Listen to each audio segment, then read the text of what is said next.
쌤튜브. 이 브랜딩이라고 하는 것은 그래서 자기 이름이나 자신의 직업 활동에서 어느 이름을 걸고 하느냐, 이게 왜 나한테 이런 감흥을 주는지에 대해서 한 번씩 더 곱씹어 보셨으면 좋겠어요. 그리고 그 유연성이라고 하는 것은 작은 것들을 발견해내는 데서 확보가 된다. 이 의자 아시나요? 네, 밭일할 때 쓰는 의자죠. 농사의자라고 불리고, 그리고 제가 이거는 두 번째 책 내가 정말 좋아하는 농담에 그렸던 그림인데요. 이 모델은 사실은 인터넷에서 본 이효리예요. 네, 이효리가 밭일할 때 이걸 쓴다 그러더라고요. 이거는 접니다. 이건 사진이 있어요. 이거예요, 제가. 네. 제가 제 친구네 집에 갔더니 그 친구가 마당에 허브가 많이 자랐다고 저한테 막 바구니랑 이렇게 주면서 좀, 그러면서 이제 저한테 이 엉덩이 의자를 채워준 거죠. 엉덩이 의자는 어떻게 돼 있냐면 이 원통이 있고요. 원통에 요런 끈이 달려 있어요. 끈이 양쪽으로 이렇게 달려 있어서 그거를 다리 양쪽에다 이렇게 낍니다. 그러면은 엉덩이에 의자가 붙어 있게 되는 거죠. 여러분, 밭일이라고 하는 게 여기 앉아가지고 좀 이렇게 풀 뜯고 이러다가 한두 걸음 옮겨 앉아가지고 또 해야 되잖아요. 근데 그렇게 할 때 홈이나 낫을 들고 이쪽에는 소쿠리를 들고 또 의자까지 들고 옮겨 다니려고 하면은 너무 불편하죠. 근데 제가 이 엉덩이 의자를 써봤더니 앉을 때 일단 신음소리가 나요. 아이고 편하다. 높이가 딱 맞춤맞게 편하고요. 그리고 무게가 굉장히 가벼워요. 안에 스티로폼 같은 걸로 되어 있기 때문에. 그래서 앉았다가 몇 걸음 일어나서 옆에 앉을 때는 의자를 옮길 필요 없이 제가 그냥 몇 걸음만 옮겨가면 의자가 따라오니까 너무너무 획기적인 발명품인 거죠. 제가 이걸 써보고는 와, 이건 정말 천재적이다. 이것은 대단한 이노베이션이다 라고 생각을 했어요. 왜냐? 우리의 서랍식 사고방식에서는 의자라고 하는 것은 다리가 있고 바닥에 놓여 있어서 그 위에 엉덩이를 대고 걸터 앉는 물건이 의자예요. 그렇죠? 근데 이 의자는 어떻게 생각했냐면 엉덩이에 붙어 있는 물건으로 의자를 다르게 해석한 거예요. 그렇기 때문에 우리의 의자라고 하는 서랍의 한쪽 벽을 탁 파삭 깨워주는 힘이 있죠. 이걸 곰곰이 생각해 보면은 여러분들이 이 의자를 가만히 보신다면 의자라고 하는 우리의 고정관념이 조금은 한 뼘 정도 넓혀지는 거를 느끼실 수가 있을 거예요. 그러니까 당연하게 보는 물건이라고 이것이 좀 신박한데 싶으면은 이게 왜 나한테 이런 감흥을 주는지에 대해서 한 번씩 더 곱씹어 보셨으면 좋겠어요. 그런 마음이 들어있는 게 이 책이기도 하고요. 그래서 이 얘기를 또 안 했군요. 아이폰 7을 제가 쓰는데요.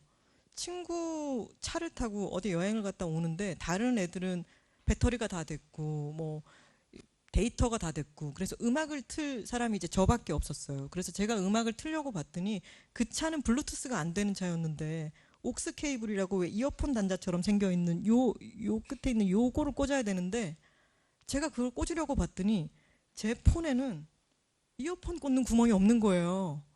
아이폰 7부터는 이 이어폰 자체 끝에 이 납작하게 돼 있어가지고 이어폰을 꽂는 동그란 구멍 자체가 없어요. 그렇기 때문에 동그란 걸 꽂으려면은 이 물건을 제가 갖고 있어야 되는데 이걸 안 갖고 여행을 떠났던 거죠. 그래서 저희는 침묵 속에 돌아왔습니다. 근데 화가 나죠. 아니, 지들 마음대로 이렇게 다들 이어폰 쓰는데 지들 마음대로 이어폰 끝에 모양을 이렇게 바꿔버리면 어떻게 하겠다는 거야, 이런 생각이 들었어요. 근데 결국은 이거는 이 젠더를 가지고 다니라는 말이 아니라 에어팟을 쓰라는 말이죠. 에어팟이 뭡니까? 애플에서 나오는 무선 이어폰이죠. 자, 에어팟이 나왔을 때 사람들이 에어팟이 일단 가격이 비싸고 그리고 지들 마음대로 이런 이 꽂는 구멍도 바꿔버렸고 그러니까 사람들이 화가 많이 난 거죠. 그래서 광고가 나왔을 때 패러디를 많이 했어요.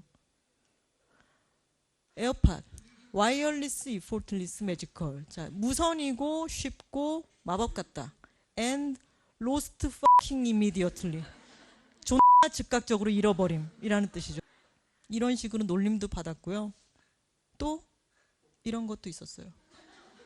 야, 얘네 지브리 애니메이션에 나오는 애들 아니냐? 이런 것도 있었어요. 심지어는 이런 것도 있었어요. 자, 여러분 내 에어팟 볼래요? 이렇게. 전동 칫솔이죠. 이런 것도 있었습니다. 자, 이거는 2016년에 나왔던 건데 얘들이 2014년에 선 달린 이어폰을 39유로에 팔다가 지금 2016년에 선 없는 이어폰을 179유로에 팔았으니까 이놈들이 틀림없이 2018년이 되면은 이 꼬다리가 없는 걸 만들어서 349유로를 받을 테고 2020년이 되면은 보이지도 않는 뭔가를 만들어서 1299유로를 받을 거야. 이 애플놈들. 이런 식으로 놀림을 많이 했죠. 근데요, 여러분 집에 가셔가지고 TV 보려고 이제 소파에 앉으면서 TV 보려고 할 때 항상 뭘 찾죠? 리모컨을 찾죠. 근데 그 리모컨이 맨 처음에 나왔을 때는요, 이런 형태였어요. 맨 처음에 TV 리모컨이 나왔을 때 미국 광고인데 TV에 선이 이렇게 달려 있었어요. 그래서 이 선 달려 있는 거를 앉아가지고 조절을 할 수 있었던 거죠. 그때 당시의 기술로는 떨어진 곳에서 뭔가를 조작하려면은 선이 어쨌건 간에 연결이 되어 있어야 가능한 거죠. 무선으로 하는 거는 말도 안 되죠. 그게 어떻게 가능해요. 근데 지금 우리가 유선 리모컨 쓰는 사람 아무도 없죠. 그리고 무선 리모컨은 항상 찾아 헤매게 되잖아요. 물 마시러 갔다가 부엌 싱크대에 두고 오고, 애들 방에 갔다가 책상 위에 올려놓고 오고, 세탁기 있는데 갔다가 뭐 어디 두고 오고, 맨날 무선 리모컨을 찾아 헤매지만 리모컨이 선이 없어서 너무 불편하다 라는 말은 아무도 안 하죠. 왜냐하면 우리 머릿속에는 이미 리모컨은 무선이라는 서랍 속에 들어가 있기 때문이에요. 리모컨은 무선이에요. 하지만 우리 머릿속에 이어폰은 어때요? 이어폰은 유선이에요. 하지만 애플이 하고 있는 짓을 곰곰이, 에어팟을 곰곰이 살펴보면은 이게 점점 무선이 되겠구나라는 생각이 들죠. 그죠? 옛날에는 유선으로 시작했던 이 TV 리모컨도 지금은 전부 다 무선을 쓰는 게 당연해졌어요. 그래서 우리는 지금은 이어폰을 유선으로 쓰는 게 당연하지만 몇 년만 지나면요, 지금 얼마나 많은 것들이 블루투스로 이루어집니까? 이어폰 구멍 자체가 없어질 거예요. 틀림없이. 그리고 이거는 지금 이베이에서 구할 수 있는 TV 리모컨, 빈티지 TV 리모컨인데요.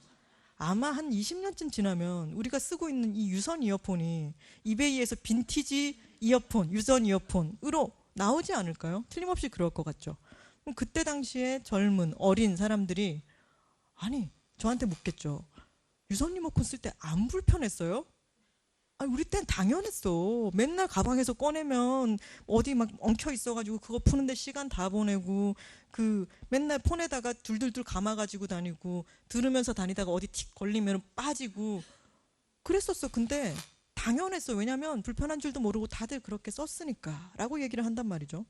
무선 리모컨이 맨 처음에 나왔을 때는 이거 정말 획기적인 물건이었어요.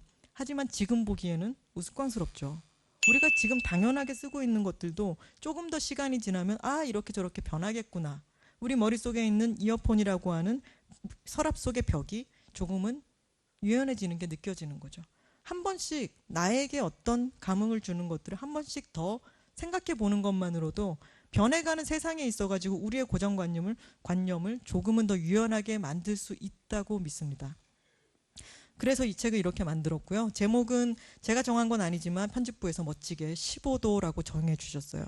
다이어리 형태로 만드는데 여기에 뭐라고 한글로 적혀 있으면 약간 뽀대가 안 나지 않습니까? 근데 너무나 적절하게 15도라고 해주셨고, 그리고 북바이북에서 하기에 참 적절한 게, 북바이북의 시그니처는 이 한 15도 정도 기울어져 있는 이 책장이에요. 네.